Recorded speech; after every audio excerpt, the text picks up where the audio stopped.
Once upon a time, there lived an old mother goat in a pretty little cottage on the edge of the forest. She had two little goats, and she loved them all dearly. On occasion, she would have to leave the cottage to get food for herself and her kids. And today was one of those occasions. She called all her kids together to give them a little lecture on safety. Listen carefully, my dear children. I need to go out to get some food. And I want you to be carefully. I heard that there is a wolf. If he comes and see you, I'm sure that he will eat you all. And don't forget, do not open the door for anybody, okay? Don't worry, Mom. Okay, we will be very, very careful, Mommy. Very good. Yeah. And so she showed her two little goats into the cottage and made sure they locked the front door before she went on her way into the forest. I think that really old wolf must have been hiding behind a tree and watching the old mother goat, because only a few minutes later there was a loud knock on the door.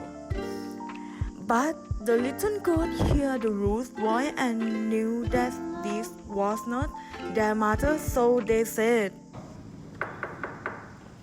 "Who is that? Who Open the door! Is this your mother? I have got something special for you. It's not my mommy." Yeah, it's not our mommy because our mommy have to have the sweet voice. You is so rude and rotten. Go away. Go away.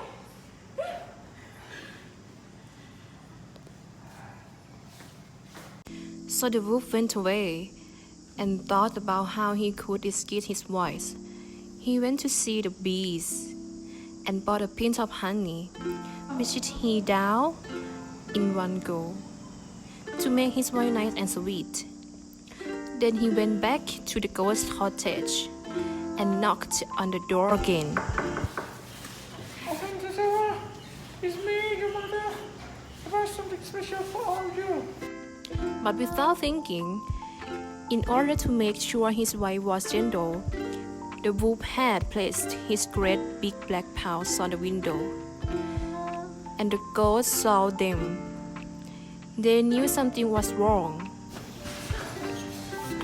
No. No. You not my mom. You have a great big back paw. Yeah. You must be the wolf. We won't open the door for you ever.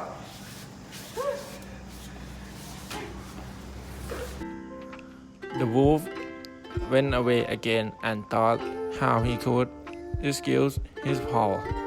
He had a brilliant idea. He rushed round the corner where the baker lived and asked him to put some dough on his paws, saying he heard his food running away from a hunter.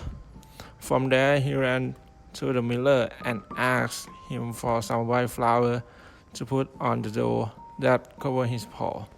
But the miller was reluctant to do so because he assumed that the wolf was up the one of his trick.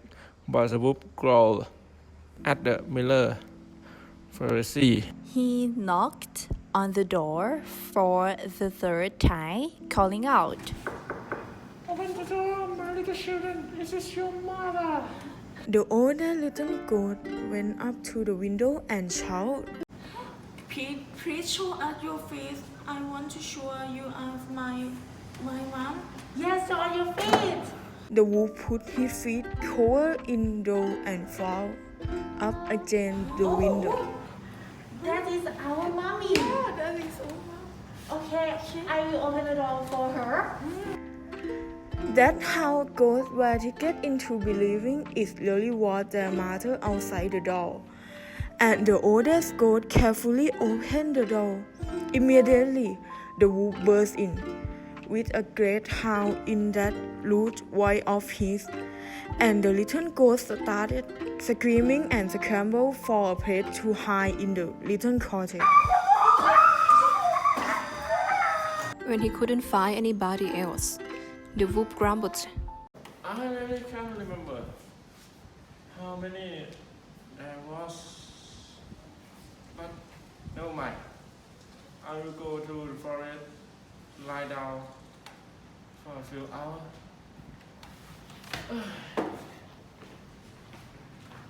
So he walked outside, found a nice cozy place under an apple tree, and went to sleep.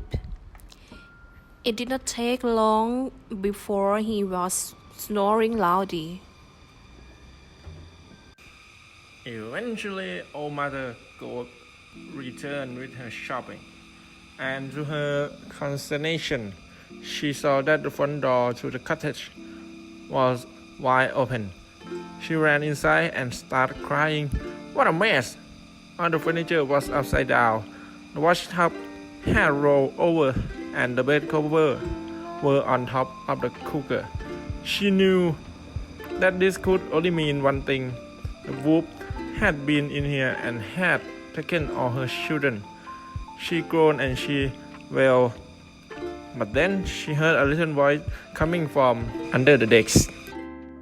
เอาละ Mommy, is that you? Yes, where are you? What happened here? The wolf ate my sister. Oh my god! So, we're gonna go out to find. Okay. She decided to have a look outside to see if any of the others might have got away. Hey, Mom, I think I see his footprint here. Where? Here. I think he goes stand and go to sleep at the tree. Oh.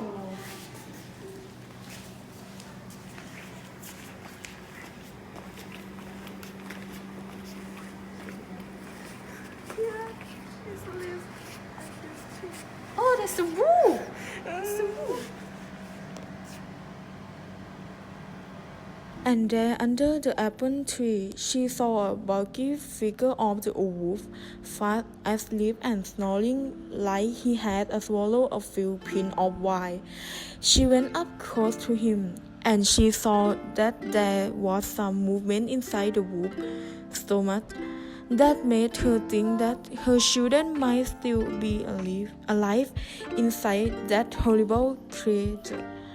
She proceeded to cut open the wolf's stomach, and as the hole she was cutting got bigger, she could see one head that came sticking out, then a tail, and then a leg.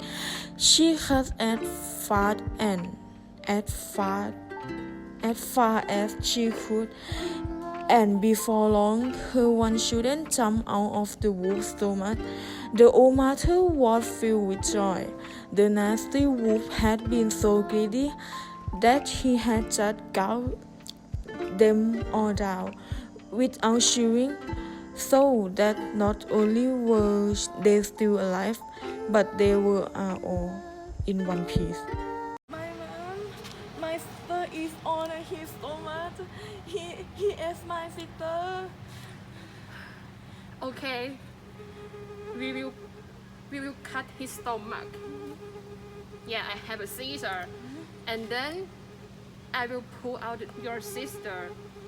Then I'm gonna fill his stomach with the stone. Okay? Okay.